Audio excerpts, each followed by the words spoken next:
How's it, guys? This is Dayvy FPL and welcome back to the Fantasy Premier League video here on my channel. Now in this video we're going to be talking about the Game Week 17 preview. This preview is going to be quite heavily focused on the double game week, as with a lot of confusion with more postponed fixtures in Game Week 16, we actually don't really know what's going to be happening in Game Week 19. So stay tuned for that. I'll be going over all the possibilities, as well as taking a look at if I'm still comfortable with using my bench boost in double Game Week 19. We're then going to look at some Charlie Taylor replacements, and finally the captaincy decision going into Game Week 17. So that's something you're interested in. Sit back, relax, and let's get straight into it. So the watch list has been updated this week. It's basically very focused around the double game week 19. So what we're assuming here is that double game week 19 is still going to happen as it does, and the planned transfers are still going to revolve around Son and Kane. So what I've gone for here is I've gone for three options that I have been looking at. Some of these players have played in game week 16, some of them haven't. I'm recording this on Wednesday morning, so the Liverpool and the Spurs fixtures have not taken place yet, so just keep that in mind throughout the video.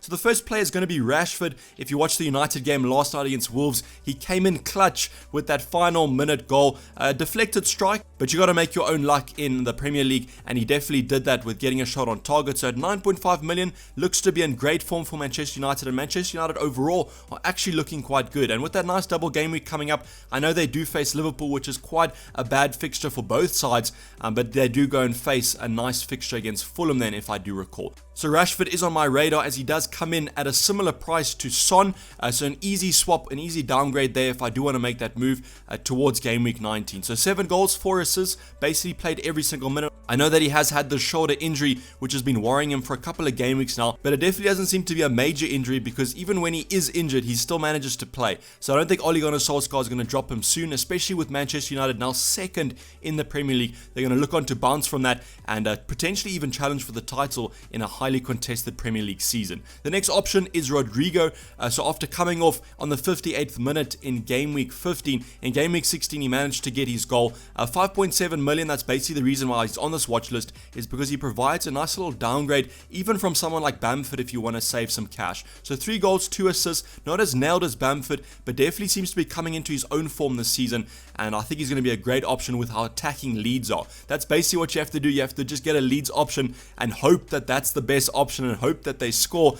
You saw this week with that 5-0 win, basically all the attackers scored except for Bamford, but luckily he still got 2 assists, which provided some nice FPL points. So Rodrigo, nice alternative there. Maybe you can double up on Rodrigo and Bamford if you want to go for a more budget forward line, but he definitely is on my watch list, especially with that lovely upcoming double game week 19 fixtures that Leeds do have. Then finally, we got Sadio Mane, who I don't know how I'm going to fit him into my team, but I'm monitoring the situation with Sadio Mane, because I would really love to double up on Mo Salah and Sadio Mane for that double game week 19 because of just how low ownership Sadio Mane has. Great player. I don't think he's really come into the form he needs to, and in this season only 6 goals and 5 assists for that price tag is quite expensive. I mean, 6 goals and 5 assists is perfectly fine, but when you consider that his price tags are on that 12 million mark and someone like Rashford is 9.5 and is producing better stats than him, you got to kind of wonder about Sadio Mane. So he's on here because of a potential differential punt that I could take, but I still think he has to show a little bit more form until I bring him in. So the next talking point, and one of the massive talking points about Game Week 16 and 17,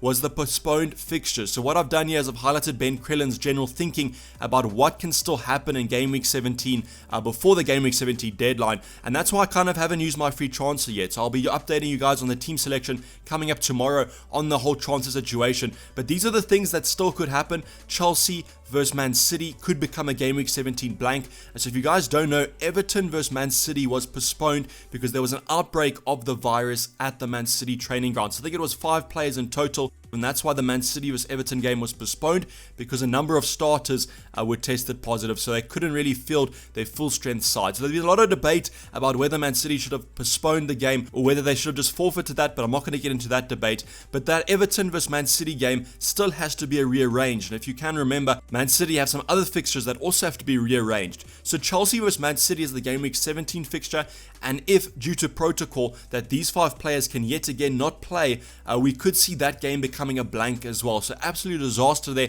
if you do own a Chelsea or Man City option and that does happen to be a blank. You're going to have to prepare for that. But then also we have this Burnley vs Manchester United game. So we spoke about this in the previous preview about how this game could potentially be moved to Game Week 17 or Game Week 18 depending on what the Premier League does. So this could be something that is announced. if this fixture is announced in Game Week 18, it's going to make it a lot easier for you guys to navigate the blank double game week without a free hit. So if that game week is announced, you could potentially just bring in Man United players and have them in a double Game Week 19, but then also in a blank Game Week 19. So it really would kind of negate the free hit if you have that in your locker.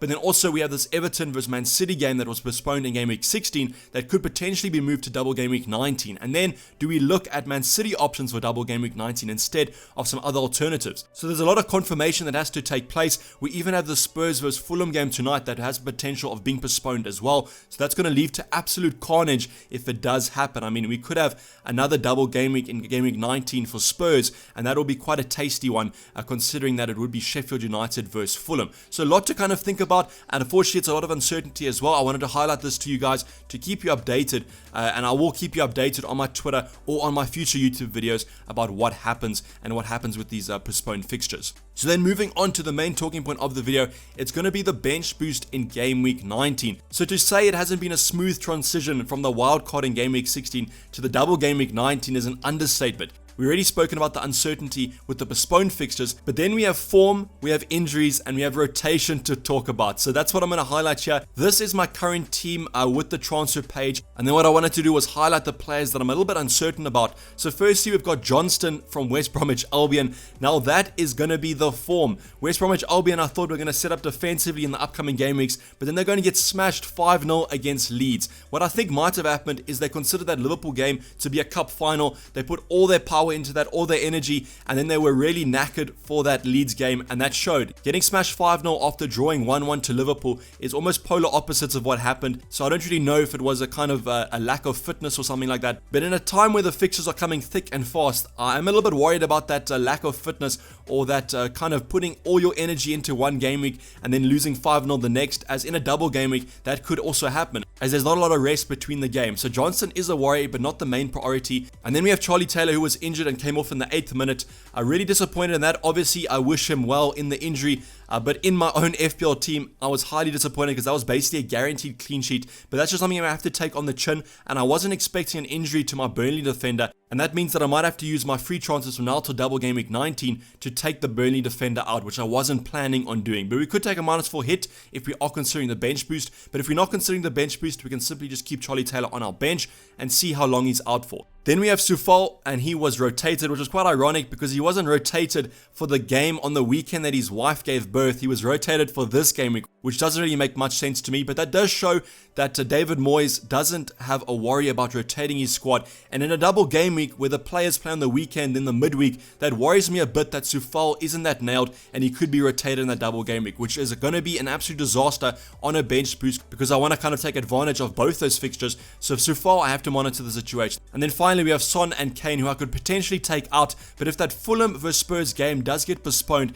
that's going to put quite a spanner in the works. It might actually be a good spanner because if Son and Kane then get a double game week in double game week 19, I would highly keep them because of that lovely fixtures of Sheffield United and Fulham that could even be a triple captain situation. But that's the thing about the bench boost, is I can easily just rotate it. If I don't see it as it being a fit chip for that game week, I can simply transition to the triple captain, and the bench isn't going to be that expensive. We have players like Taylor right now, Walker-Peters, Souček, Johnston. That's quite a cheap bench in my opinion, so I'm not too worried about having too much value stacked in there. So I could simply just transfer to a triple captain, or maybe not even use a chip at all and just kind of negate the double game week as I please. But there's a lot to talk about, but I wanted to highlight my main concerns. I think I still am going to be bench boosting. My main thinking now is potentially taking Kane to Vardy this game week and then doing a -4 with 2 free transfers before double game week 19, and that's going to be taking Taylor and Son out. But I will still talk about it as the game week previews and the game week team selections go on.